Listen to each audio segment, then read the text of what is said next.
ఈ పెన్ను బాగుందని కొన్నా, బండగా రాస్తుంది, ఇంకొక 200 రూపాయలు పెడితే ఈ పెన్ను కొనగలుగుతా. ఈ ఫోన్ బాగా పనిచేస్తాను, ఒక 50,000 పెట్టి కొన్నా, పని చేయట్లా. ఇది పక్కన పెట్టి ఇంకొక 50,000తో, ఇంకొక 1,00,000 రూపాయలతో ఇంకో ఫోన్ కొనవచ్చు. ఒక్కసారి పెళ్ళయిన తర్వాత ఇక మార్చలేవు తమ్ముడా. డబ్బుకు ప్రాధాన్యత ఇవ్వకండి, అందానికి ప్రాధాన్యత ఇవ్వకండి, హోదాకు ప్రాధాన్యత ఇవ్వకండి. ఆస్తి కాదు అగ్రపట్టం కట్టాల్సింది, సంఘం ఆత్మీయతకు అగ్రపట్టం కట్టేదై ఉండునుగాక. సహజంగా ఏ పెళ్లి చూపులకి వెళ్ళినా ఒక అబ్బాయి లేకపోతే ఒక అమ్మాయిని సెలెక్ట్ చేసేటప్పుడు అమ్మాయి ఎర్రగా ఉండాలి, ఎత్తుగా ఉండాలి, అందంగా ఉండాలి, మంచి సంపాదన పరురాలై ఉండాలి, వీటికి ప్రాధాన్యత ఇస్తారు. కానీ ఎలియాజరు దేనికి ప్రాధాన్యత ఇచ్చాడో తెలుసా?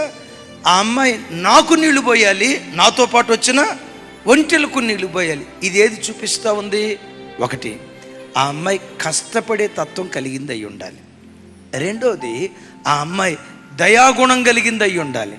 ఒకవేళ నీకు ఒక్కడికే నీళ్లు పోస్తాను అంది, ఒంటెలకు పోయినందంటే దాని అర్థం ఏంటి?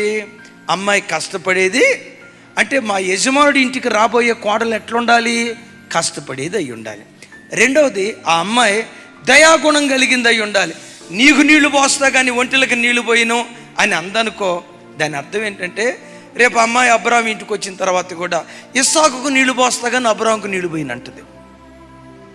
ఇదే స్థలంలో దైవజనులు యేసుపాదం గారని కుకట్పల్లిలో సేవ చేసే సేవకులు ఒక మ్యారేజ్లో ఒక అద్భుతమైన మాట చెప్పారు.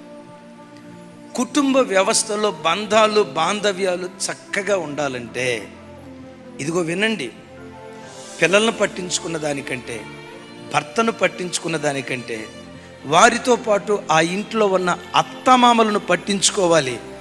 అలంకారప్రాయంగా ఇలా చెప్పారు. ఓ చెట్టు ఉంది, ఓ చెట్టు ఎప్పుడు పచ్చగా ఉండాలంటే కొమ్మల మీద నీళ్లు పోస్తే పచ్చగా ఉంటుందా? ఆకుల మీద నీళ్లు పోస్తే పచ్చగా ఉంటుందా? కాండం మీద నీళ్లు పోస్తే పచ్చగా ఉంటుందా? వేరుల మీద నీళ్లు పోస్తే పచ్చగా ఉంటుందా? కదా.